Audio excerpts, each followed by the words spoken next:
Hello' guys, আমি গৈছিলোঁ ডিমা হাছাওত থকা সুন্দৰ ৱাটাৰফলছলৈ, যাৰ নাম হৈছে পানীমূৰ, আৰু আমি গৈছিলোঁ পিকনিক খাবলৈ। পানীমূৰ ৱাটাৰফলছ অসমৰ ডিমা হাছাও জিলাত অৱস্থিত এক মনোৰম ৱাটাৰফলছ, আৰু ই কপিলী নদীৰ দ্বাৰা গঠিত আৰু শিলৰ ওপৰেৰে বৈ যোৱাৰ ফলত এক বহল জলপ্ৰপাতৰ সৃষ্টি হয়। এই ৱাটাৰফলছটোৱে প্ৰাকৃতিক সৌন্দৰ্যৰ এক আকৰ্ষণীয় দৃশ্য দাঙি ধৰে, আৰু ই অঞ্চলটোৰ এক অন্যতম আকৰ্ষণ।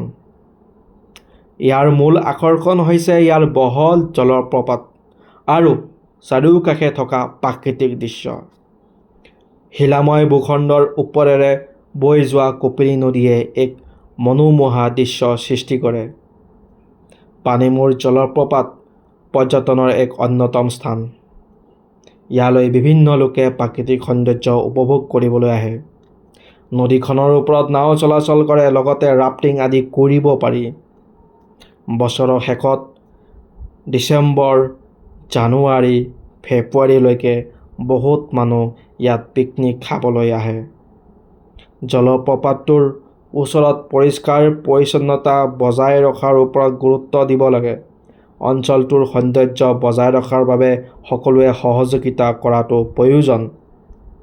গুৱাহাটীৰ পৰা এই সুন্দৰ ৱাটাৰফলছলৈ দূৰত্ব প্ৰায় 210 কিলোমিটাৰ। গুৱাহাটীৰ পৰা নগাঁৱৰ লংকা হৈ পানীমূৰলৈ যাব পাৰি। পানীমূৰৰ নিকটৱৰ্তী চহৰখন হ'ল উমৰাংচু। হাফলঙৰ পৰা প্ৰায় 150 কিলোমিটাৰ দূৰত্ব।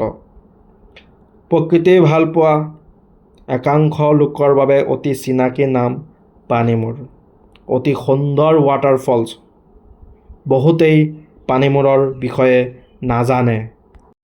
আমাৰ অসমখন প্ৰাকৃতিক সৌন্দৰ্যৰে ভৰপূৰ। আমাৰ চৰকাৰ তথা পৰ্যটন বিভাগে এনেকুৱা মনোমোহা পৰ্যটন ক্ষেত্ৰসমূহ বিচাৰি উলিয়াই সেইবোৰত আন্তঃগাঁথনিৰ বাবে কৰিবলগীয়াখিনি কৰি আকৰ্ষণীয়ভাৱে প্ৰচাৰ কৰিলে অসমখন পৰ্যটকৰে ভৰি পৰিব বুলি আমাৰ দৃঢ় বিশ্বাস। আপোনালোকে যদি এই ভিডিঅ'টো ভাল পালে তেতিয়াহ'লে লাইক কৰিব, কমেণ্ট কৰিব আৰু চেনেলটো ছাবস্ক্ৰাইব কৰিব, লগতে শ্বেয়াৰ কৰিব। বুজি পাইছে? নমস্কাৰ, শত শত প্ৰণাম।